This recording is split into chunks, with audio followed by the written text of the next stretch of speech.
আসসালামু আলাইকুম। বাংলা সংবাদে সবাইকে স্বাগত জানাচ্ছি। আমি চিন্তিয়া হক। শুরুতেই সংবাদ শিরোনাম।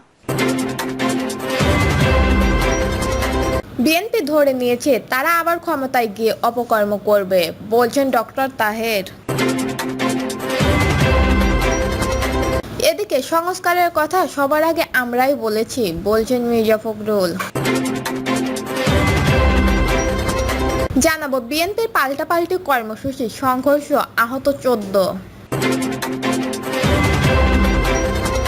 এবং সর্বশেষ জানাবো আওয়ামী লীগ নিয়ে প্রধান উপদেষ্টার বক্তব্যে আমরা শঙ্কিত, বলছেন নূর। শুনছিলেন সংবাদ শিরোনাম, এবারে বিস্তারিত। বিএনপি ধরে নিয়েছে তারা আবার ক্ষমতায় গিয়ে অপকর্ম করবে, বলছেন ডক্টর তাহের। বাংলাদেশ জামায়াতে ইসলামী নায়েবে আমির ডক্টর সৈয়দ আব্দুল্লাহ মোহাম্মদ তাহের বলেছেন, বিএনপি ধরেই নিয়েছে এবার তারাই ক্ষমতায় যাবে, আর ক্ষমতায় গিয়ে আগের মতোই অপকর্ম করবে। জামায়াতের নায়েবে আমির বলেন, আগামী নির্বাচনে জনগণ যাকে ভোট দেবে তারাই নির্বাচিত হবে। নির্বাচন সুষ্ঠু ও নিরপেক্ষ হতে হবে, না হলে দেশ কঠিন পরিস্থিতির মুখোমুখি হবে যা জনগণ মেনে নেবে না। তিনি আরো বলেন, আমরা বিশ্বাস করি এমন পরিস্থিতিতে প্রয়োজন এদেশের মানুষের আবার লড়াইয়ের জন্য প্রস্তুত থাকা। সংস্কারবিহীন কোনো নির্বাচন জামায়াত ইসলামী গ্রহণ করবে না। জামায়াতের নায়েবে আমির বলেন, সংস্কার ও বিচার দৃশ্যমান না হওয়া পর্যন্ত কেউ কেউ জুলাইয়ের সফলতা নিয়ে সন্দেহ প্রকাশ করেছে, তবে আমাদের দৃষ্টিতে এটি ছিল এক মহান অর্জন, একটি স্বৈরাচারী সরকারকে বিদায় জানানো এবং মানুষকে মুক্ত করা। জুলাই ব্যর্থ হয়েছে একথা বলার সময় এখনো আসেনি। তিনি বলেন, জুলাই বিপ্লব এমন এক ঐক্য তৈরি করেছে যেখানে ভিন্ন আদর্শের দলগুলো এক মঞ্চে এসেছে। জনগণ এখনো অনেক বেশি সচেতন। স্বৈরাচারী মানসিকতা এখনো শেষ হয়ে যায়নি, তবে জনগণের ভোটের মাধ্যমে সেই শক্তিকে চূড়ান্তভাবে পরাজিত করা হবে। পিআর সিস্টেমের নির্বাচন প্রসঙ্গে তিনি বলেন, পিআর সিস্টেমের নির্বাচন বিষয়ে দুই দল বাদে বাকি সব দলই ঐকমত্যে পৌঁছেছে। অনুষ্ঠানে ঢাকা মহানগর দক্ষিণের সেক্রেটারি শফিকুল ইসলাম মাসুদ বলেন, শহীদ পরিবারের সঙ্গে কথা না বলে কোনো রাজনৈতিক সিদ্ধান্ত নেওয়া এই সরকারের উচিত হবে না। রাজনৈতিক নেতারা শুধু নির্বাচনের জন্য কথা বলছেন, কিন্তু নির্বাচন ও কাঠামোগত সংস্কারের বিষয়ে নীরব। অনুষ্ঠানে উপস্থিত অন্যান্য বক্তারা বলেন, পিআর সিস্টেমের নির্বাচনের পাশাপাশি জুলাইয়ের হত্যাকারীদের বিচারও দাবি জানান। পাশাপাশি সরকারের যে কোনো সিদ্ধান্ত গ্রহণে জুলাই শহীদ পরিবারের মতামত গ্রহণের আবেদনও জানান নেতাকর্মীরা। সংস্কারের কথা আমরাই আগে বলেছি, বলছেন মির্জা ফখরুল।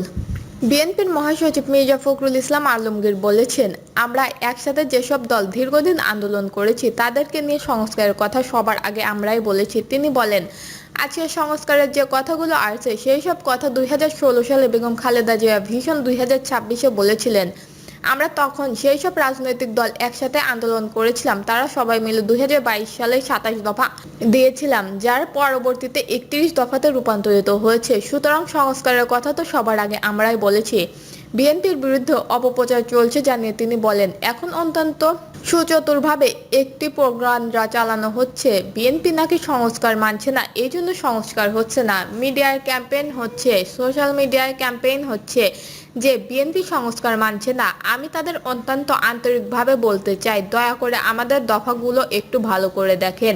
আমাদের 31 দফায় কি ছিল, আমাদের টিম ঐকমত্য কমিশনের কাছে গিয়ে কি বলেছে, মতামত দিয়েছে, এটা জানা দরকার, না হলে ভুল বোঝাবুঝির সৃষ্টি হবে। অনেক ব্যাপারে ঐকমত্য হয়েছে উল্লেখ করে তিনি বলেন, আমরা প্রধানমন্ত্রীর 10 বছর থাকার ব্যাপারে একমত হয়েছি। আমরা বলেছি 2 কক্ষ বিশিষ্ট পার্লামেন্ট হবে। আমরা রাষ্ট্রপতি এবং প্রধানমন্ত্রীর ক্ষমতার ভারসাম্য, বিচার ব্যবস্থা সম্পূর্ণভাবে স্বাধীন করা, অর্থনৈতিক ক্ষেত্রে সংস্কার আনার কথাও বলেছি। সেই বিষয়গুলোকে সেভাবে বিচার না করুন, ব্যাখ্যা করুন। শুধুমাত্র যেহেতু বিএনপি বড় দল সেহেতু শুধুমাত্র বিএনপিকে দোষারোপ করার কথা বলা বা সংস্কারের জন্য সহায়ক হবে না। তিনি তরুণদের উদ্দেশ্য করে বলেন, আমরা গত 15 বছর ধরে তরুণদের ডাক দিয়েছি সভা সমাবেশের মাধ্যমে। আমরা সমাবেশ করেছি, নদী সাঁতরে পার হয়েছি, বিভাগে বিভাগে সমাবেশ করেছি। আমাদের ছেলেরা গুড়ি খেয়ে মরেছে। যেখান থেকে আমরা ডাক দিয়ে বলেছি, কে আছো জোয়ান, হও আগুয়ান, হাকিয়েছে ভবিষ্যৎ। কারণ আমরা মনে করি কেবল তরুণরাই পারে জীবন বাজি রেখে একটা পরিবর্তন আনতে। এই পরিবর্তন তারা এনেছে এবং এজন্য তাদের আমরা কৃতজ্ঞতা জানাই। বিএনপির পাল্টাপাল্টি কর্মসূচি, সংঘর্ষ, আহত 14। বরগুনায় তালতলী উপজেলায় বিএনপির পাল্টাপাল্টি কর্মসূচিকে কেন্দ্র করে দুই পক্ষের সংঘর্ষণে অন্তত 14 জন আহত হয়েছে। পুলিশ ও স্থানীয় সূত্র জানায়, উপজেলা বিএনপির আহ্বায়ক মোহাম্মদ শহীদুল হকের বিরুদ্ধে চাঁদাবাজি ও মারধরের অভিযোগ গত সোমবার সংবাদ সম্মেলনে তুলে ধরেন বিএনপির কর্মী ও ব্যবসায়ী মোহাম্মদ আবুল কালাম। এই ঘটনার প্রতিবাদে আজ মঙ্গলবার 10:30টায় উপজেলা বিএনপির আহ্বায়ক শহীদুল হকের নেতৃত্বে মানববন্ধন এবং প্রতিবাদ কর্মসূচি পালিত হয়। একই সময় মাহবুবুল আলম মামুন ও রিয়াজুল ইসলামের নেতৃত্বে পাল্টা বিক্ষোভ মিছিল ও সমাবেশের আয়োজন করা হয়। এক পর্যায়ে উভয় পক্ষের মধ্যে উত্তেজনা ছড়িয়ে পড়ে। সংবাদ পেয়ে উপজেলা নির্বাহী কর্মকর্তা ঘটনাস্থলে উপস্থিত হয় এবং নৌবাহিনীর সহায়তায় পরিস্থিতি নিয়ন্ত্রণে আনেন। আহতরা সবাই তালতলী উপজেলা স্বাস্থ্য কমপ্লেক্সে প্রাথমিক চিকিৎসা নিয়েছেন। এর মধ্যে গুরুতর আহতদের অবস্থায় 4 জনকে বরিশালের শেরেবাংলা মেডিকেল কলেজ হাসপাতালে পাঠানো হয়েছে। তালতলী উপজেলা স্বাস্থ্য প্রশাসক ডক্টর মোহাম্মদ মনিরুল ইসলাম বলেন, আহতদের প্রাথমিক চিকিৎসা প্রদান করে 4 জনকে গুরুতর আহত অবস্থায় বরিশাল মেডিকেল কলেজ হাসপাতালে উন্নত চিকিৎসার জন্য আনা হয়েছে। তালতলী উপজেলা বিএনপির যুগ্ম আহ্বায়ক ও বাজার বহুমুখী সাধারণ ব্যবসায়ী সমিতির সভাপতি মোহাম্মদ মাহবুবুল আলম মামুন ও যুবদলের সদস্য সচিব মিয়া রিজাউল ইসলাম রিয়াজ বলেন, উপজেলা বিএনপির আহ্বায়ক মোহাম্মদ শহীদুল হক ব্যবসায়ীদের কাছ থেকে চাঁদা দাবি এবং একজন ব্যবসায়ীকে মারধর করেন।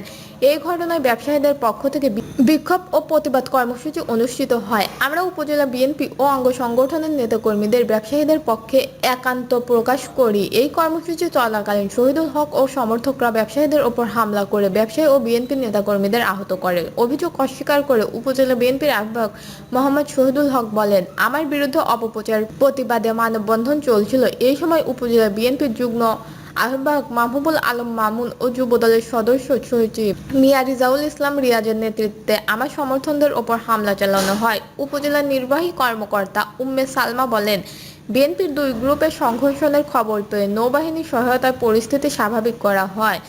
আইন শৃঙ্খলা পরিস্থিতি স্বাভাবিক রাখতে শহরের দোকানপাট 2 ঘন্টার জন্য বন্ধ করে রাখার নির্দেশও দেওয়া হয়েছিল।